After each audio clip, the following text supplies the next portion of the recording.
नमस्कार दोस्तों, स्वागत है आप सभी लोगों का एक बार फिर से राम एकेडमी के इस यूट्यूब चैनल न्यूज की श्रृंखला में। आज हम चर्चा करेंगे नेपाल बना रुबेला मुक्त राष्ट्र, एक प्रेरणादायक उपलब्धि। जी हाँ दोस्तों, आज के जो हमारे मुख्य बिंदु हैं वो है रुबेला क्या है, इसके लक्षण और प्रभाव, जन्मजात रुबेला सिंड्रोम, भारत में रुबेला की स्थिति, नेपाल की ऐतिहासिक उपलब्धि, टीकाकरण अभियान, वैश्विक संदर्भ, निष्कर्ष और प्रेरणा। लास्ट में हम देखेंगे हर बार की तरह एमसीक्यूज। रुबेला क्या है? वायरल संक्रमण है जिसे जर्मन खसरा भी कहा जाता है। रुबेला वायरस से होता है, याद रखिएगा। ये जो बीमारी है वो वायरस से फैलती है, यानी संक्रमित होने से फैलती है। मुख्य रूप से बच्चों और गर्भवती महिलाओं को ये प्रभावित करता है। हवा के माध्यम से फैलता है, जैसे छींक हो गया, खांसी हो गया, संपर्क में ज्यादा आने से, इस वजह से रुबेला फैलता है। रुबेला के लक्षण: हल्का बुखार होगा, चेहरे से शुरू होकर पूरे शरीर में लाल दाने आ जाते हैं, लिम्फ नोड्स में सूजन आ जाती है, थकान, सिर दर्द, आंखों में जलन होने लगती है। जैसा कि आप सामने तस्वीर में देख पा रहे हैं, ये जो शरीर पे, चेहरे पे छोटे छोटे चकत्ते आ गए हैं लाल कलर के, यही वो दाने हैं। जन्मजात रुबेला सिंड्रोम, ये क्या है? CRS। गर्भवती महिलाओं को संक्रमण होने पर उनका जो भ्रूण है वो प्रभावित हो जाता है, जन्म दोष हो जाएंगे, जैसे बहरापन है, हृदय रोग है, नेत्र दोष है या मानसिक विकास में बाधा, सबसे ज्यादा गंभीर है। WHO के अनुसार CRS एक गंभीर सार्वजनिक स्वास्थ्य समस्या है। भारत में रुबेला की स्थिति देख लेते हैं। भारत में क्या स्थिति है? हर साल लगभग 40,000 बच्चे CRS से प्रभावित होते हैं। ग्रामीण क्षेत्रों में जागरूकता की काफी ज्यादा कमी है, इस वजह से भी, क्योंकि यदि इनमें जागरूकता की कमी है तो कहीं ना कहीं संक्रमण के दौरान या संक्रमण के प्रति यदि जागरूक नहीं है तो आसपास में संपर्क पड़ता है और इनके फैल जाने की जो संभावना है वो ज्यादा हो जाती है। शहरी क्षेत्रों में टीकाकरण दर बेहतर। हम देखते हैं कि गांव की अपेक्षा जो शहरी क्षेत्र है वहां पर टीकाकरण ज्यादा अच्छा होता है, इसलिए शहरी क्षेत्र में इसकी जो दर है वो कम ही देखने को मिलती है। भारत सरकार के द्वारा MR टीकाकरण अभियान भी इसमें चलाया जा रहा है। भारत का टीकाकरण अभियान थोड़ा देखते हैं। मिशन इंद्रधनुष के तहत MR टीका इसमें शामिल है। 9 महीने से 15 वर्ष तक के बच्चों को इसमें टीका लगाया जाता है। स्कूलों, आंगनवाड़ी केंद्रों में ये टीकाकरण कार्यक्रम होता है। लक्ष्य ये है कि 2026 तक CRS के मामलों को समाप्त करना है। नेपाल की ऐतिहासिक उपलब्धि, इसके कारण ये पूरी की पूरी क्लास है।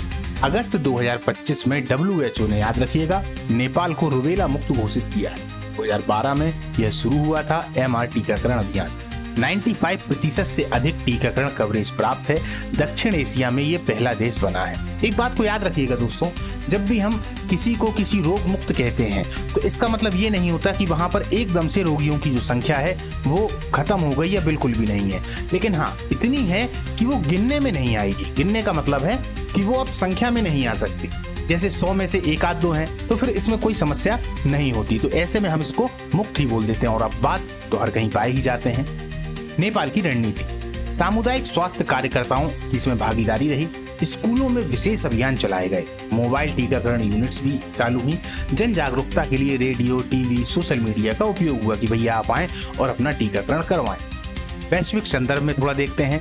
अमेरिका 2004 में रुबेला मुक्त घोषित है, याद रखिएगा, ये क्वेश्चन बन सकता है।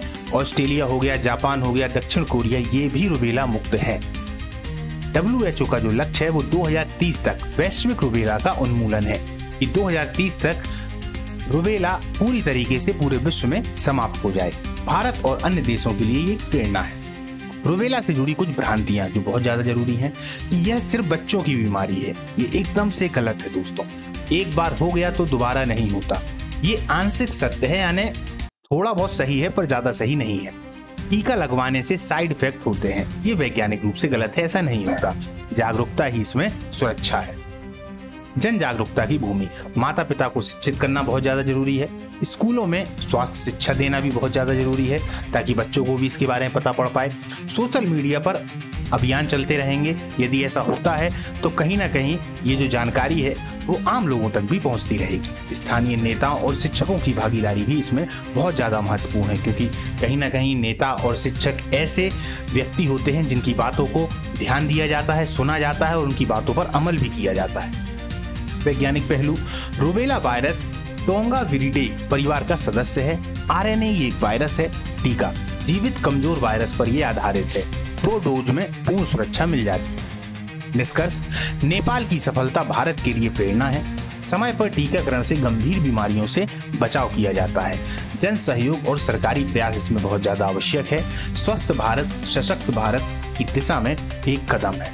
चलिए अब हम देखते हैं अपने महत्वपूर्ण एमसीक्यू, जिसके आंसर आप लोगों को देने हैं। रूबेला किस प्रकार का संक्रमण है? बैक्टीरियल है, वायरल है, फंगल है या परजीवी है? सीधा सीधा क्वेश्चन दोस्तों, ये वाला जो है आने की संभावना है। तो आप लोग बताइएगा कि क्या इसका आंसर है। जन्मजात रूबेला सिंड्रोम CRS किस समूह को प्रभावित करता है? वृद्धों को, नवजात शिशुओं को, किशोर को या? अब जो तीसरा प्रश्न है वो ये है कि भारत में रूबेला के खिलाफ कौन सा टीका दिया जाता है? BCG, DPT, MMR, OPV? यदि आप ध्यान से पूरी क्लास को देखेंगे तो आंसर आपको इसी पूरी क्लास में मिल जाएंगे। तो इसीलिए क्लास को ध्यान से जरूर देखिएगा दोस्तों, और जब आप देखेंगे तो ये जो आपको प्रश्न अभी इस समय मिले हैं उसके आंसर भी आप तुरंत दे दें। तो आज की जो हमारी ये क्लास है इसको अपन यहाँ पर समाप्त करते हैं और कल मिलते हैं किसी अन्य क्लास के साथ में, किसी अन्य न्यूज के साथ। तब तक के लिए नमस्कार, जय हिंद।